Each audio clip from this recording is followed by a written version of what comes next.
Join Stella Academy, Goa's best coaching for IIT, JEE and medical exam preparation. Register today for Stellar Talent Search exam. Admissions are open for repeaters medical batch for NEET 2021.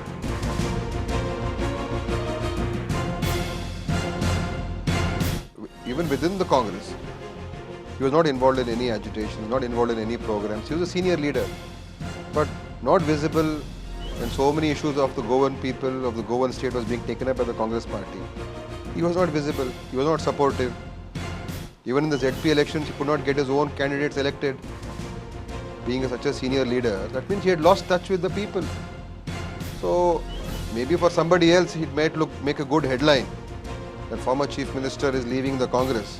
But on the ground, in his own constituency, he himself had become very weak. That was the feedback even I had got. I am hurt at the fact that someone who has got so much from the Congress today has at this juncture especially. How significant is the damage to the Congress party with his exit? I told you it's a blessing in disguise. Okay. None of those defectors who left us will get re-entry into the Congress. Till today we have not spoken to a single person. Our doors are shut for them forever. We will be discussing with the like-minded people. What is the thought process? So we'll be talking with the like-minded people. We'll be discussing with them and see that if we can evolve some sort of a common ground where we can all come together to see that BJP can be defeated. So the party is open for alliance? We are open for, definitely. We are open for, we will discuss with like-minded parties and like-minded people.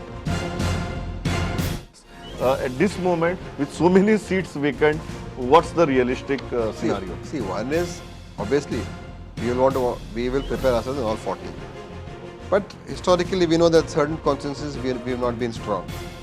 Regarding the CM phase, there has been no decision or any discussion made. We are going to work together. Which See, Congress this time there shall be no confusion. We are well prepared. We understand what happened last time. There will be no room for any such complacency. And even in our campaign also, we will make sure that people of Goa will understand that this time Congress will not allow what happened last time to repeat. My simple expectation is there would be clarity. I think there will be clarity, and I think we will run the campaign in a way where there is clarity for people.